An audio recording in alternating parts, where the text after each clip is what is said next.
Hello दोस्तों, आप सभी का स्वागत है एक और नए वीडियो में। तो दोस्तों, आज के वीडियो में हम देखेंगे कि जो पटवारी का जो आप लोगों का वैकेंसी निकला हुआ है, जिसका फॉर्म फिलअप आप लोगों का व्यापम के द्वारा होगा। इसका वैकेंसी का पूर्णतः नोटिफिकेशन अभी जारी नहीं हुआ है, पर हम आज के वीडियो में हम जो प्रीवियस जब भी निकला है उसका हम बेस लेकर चलेंगे कि आप लोगों का इसमें क्या क्या क्वालिफिकेशन रहेगा, इसमें आप लोगों का जो एग्ज़ाम प्रोसेस है वह क्या क्या रहेगा, आप लोगों को इसके लिए पेमेंट कितना मिलेगा, और आप लोगों का जो पटवारी का जो वैकेंसी है वह जिले वाइज रहेगा कि राज्य वाइज रहेगा, कि आप लोगों का जिले वाइज में कौन कौन से जिलों में कितना कितना बांटा गया है। तो चलिए दोस्तों, देखते हैं। सबसे पहले हम आप लोगों को बता देते हैं कि आप लोगों को ऐसे ही वीडियो चाहिए तो आप चैनल को सब्सक्राइब और वीडियो को लाइक करके जरूर रखें। हम आप लोगों को नए नए अपडेट आते रहेंगे, उसको हम आप लोगों को बताते रहेंगे। इससे आप लोगों को नोटिफिकेशन मिलते रहेगा। इसके लिए चैनल को सब्सक्राइब करके रख लीजिए। कार्यालय प्रमुख अभियंता जल संसाधन विभाग, शिवनाथ भवन, सेक्टर 19, नॉर्थ ब्लॉक, नवा रायपुर, अटल नगर, जिला रायपुर, छत्तीसगढ़ के विज्ञापन। इसमें बोला गया है कि आप लोगों का जो अमीन पटवारी का जो वैकेंसी है उसको आप लोगों को विभिन्न वर्गों में बांटा गया है कि महिलाओं के लिए कितना है, पुरुषों के लिए कितना है, और आप लोगों का विभिन्न रिजर्वेशन के हिसाब से कितना कितना बांटा गया है। तो आज के वीडियो हम देखेंगे कि इसमें कितना कितना दिया गया है। आप लोगों को इससे पहले बता दें कि दिव्यांग लोगों का आप लोग इसके लिए मान्य नहीं होंगे। इसके लिए आप लोग दिव्यांग लोग फॉर्म फिलअप नहीं कर सकते। साथ ही साथ आप सभी लोगों को बता दें कि अनारक्षित के लिए इसमें 21 पोस्ट दिया गया है, अनुसूचित जाति के लिए इसमें 8 पोस्ट, अनुसूचित जनजाति के लिए 16, अन्य पिछड़ा वर्ग के लिए 7 पोस्ट दिया गया है।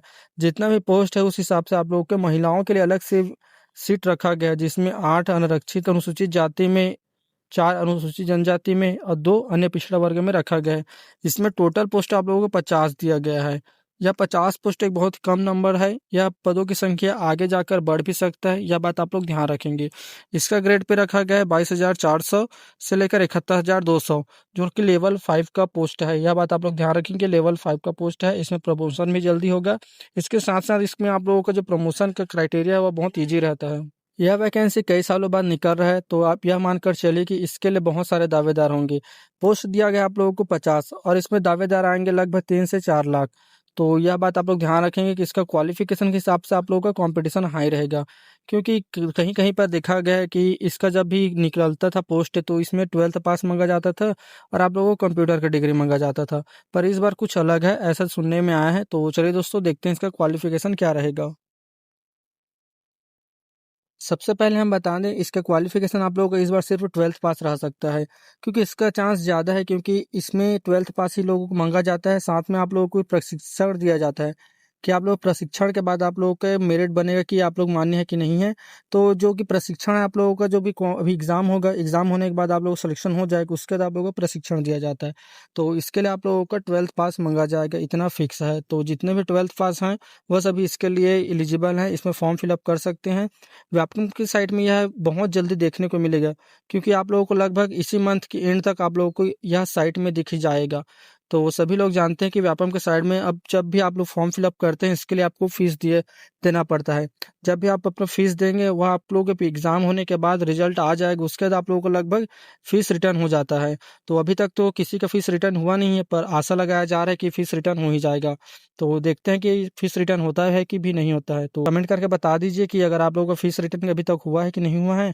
अगर नहीं हुआ फिर भी बताइए कि नहीं हुआ है। आगे हम इस वीडियो में देखेंगे कि आप लोगों को सिलेबस क्या क्या रहेगा अमीन पटवारी के लिए, क्योंकि इसका सिलेबस से बहुत सारे पूछा जाता है, GK GS, Hindi, English, computer, Bharat का जीके जीएस, सीजी का जीके जीएस। तो देख लेते हैं कि इसका जो भी रहेगा क्वालिफिकेशन, उस हिसाब से आप लोगों का सिलेबस में क्या क्या परिवर्तन हो सकता है। क्योंकि पिछले बार आप लोगों का एग्जाम जब भी हुआ था 2017 में, तो उसमें आप लोगों को 150 नंबर का पूछा जाता था, क्योंकि पहले 150 का चलता था। अब इस बार आप लोगों को 100 प्रश्न पूछा जाता है और 100 नंबर का पूछा जाता है। तो देखते हैं कि इसमें आप लोगों को क्या क्या चेंजेस होंगे और आप लोगों का सिलेबस क्या रहेगा। यहाँ पर आपको अमीन पटवारी का सिलेबस दिख जाएगा कि इसके लिए 150 नंबर का जब पेपर होता था 2017 में, तो उस समय आप लोगों का किस प्रकार से अंकों का विभाजन किया गया था। तो देखते हैं कि उस समय आप लोगों का कंप्यूटर जो सामान्य है वह आप लोगों का 20 प्रश्न पूछा गया था 20 नंबर का।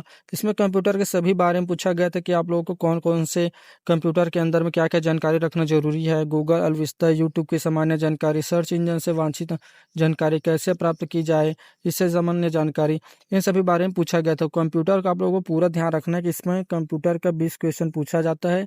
तो इस बार अगर 100 नंबर का होगा आप लोग का पेपर, 100 नंबर में लगभग 10 नंबर का आप लोगों का कंप्यूटर पूछा ही जाएगा। आगे हम बात करते हैं कि इसके साथ-साथ हिंदी व्याकरण पूछा जाता है, यह भी 10 नंबर का पूछा जाता है। तो इस बार आप लोगों का 100 नंबर के हिसाब से 5 नंबर का पूछा ही जाएगा। तो हिंदी का आप लोगों को सर्वनाम, विशेषण, शब्द प्रकार, तत्सम, तद्भव यह भी कंप्लीट रखना है। इसके साथ ही साथ आप लोगों को 10 नंबर का 10 प्रश्न अंग्रेजी का पूछा गया था। तो इस बार चांस है कि आप लोगों को 5 क्वेश्चन पूछा जाएगा 5 नंबर का। ये आगे देखते हैं कि आप लोगों का गणित के प्रश्न आप लोगों को 30 नंबर का पूछा गया था, तो इस बार आधा कर देते हैं, आप लोगों को 15 नंबर का पूछा जा सकता है। तो आप लोगों को अरिथमेटिक ही मैथ्स पूछा जाएगा जो बेसिक लेवल का रहता है, इसमें ज़्यादा हार्ड लेवल के प्रश्न नहीं पूछे जाएंगे। इसके साथ साथ आप लोगों को मानसिक योग्यता मतलब कि रीजनिंग से प्रश्न पूछे जाएंगे। रीजनिंग आप लोगों को 15 नंबर का पूछा गया, तो इस बार चांस है कि 7 से 8 नंबर का पूछा जाएगा, क्योंकि रीजनिंग के प्रश्न सभी एग्जाम में लगभग आता ही, तो आप लोग पहले से इसको प्रिपेयर करके रख लीजिए, जो कि आप लोगों को आगे के एग्जाम में काम आएगा। इसके साथ-साथ आप लोगों का सीजी जीके जीएस भी पूछा जाएगा, सम अफेयर का भी प्रश्न आएगा, सीजी जीके जीएस का आएगा, इंडिया जीके जीएस का आएगा। तो आप लोगों का 15 नंबर और 15 नंबर का रहेगा। तो इनमें से मानकर चलते हैं कि 7 नंबर और 8 नंबर का ऐसे करके प्रश्न आप लोग विभाजित किया जा सकता है। तो इस बेस पर आप लोगों का टोटल 100 नंबर का प्रश्न होगा और 100 क्वेश्चन रहेंगे, जिसमें से आप लोगों को फाइट करना है। आप लोगों को यहाँ पर पोस्ट दिया गया है सिर्फ 50। तो इसके लिए कंपटीशन ज़्यादा रहेगा, आप मानकर चलिए अभी से तैयारी शुरू कर दीजिए, क्योंकि इसका एग्ज़ाम डेट आप लोगों को नोटिफिकेशन में दे दिया गया है कि व्यापम अपने अपने जो भी कैलेंडर निकाला है, कैलेंडर में अपना दे दिया है कि हम इस तारीख को अपने एग्ज़ाम कराएंगे। आप लोगों को दिख रहा होगा कि एग्ज़ाम इस तारीख को हो जाएगा। तो आप लोग ध्यान देंगे कि एग्ज़ाम होने से पहले 1 महीना पहले आप अपना सिलेबस पूरा करके रख लीजिए, बाकी मॉक टेस्ट ज्वाइन कर लीजिए। इसी के साथ साथ चैनल को सब्सक्राइब और वीडियो को लाइक ज़रूर कर लीजिए। थैंक यू दोस्तों।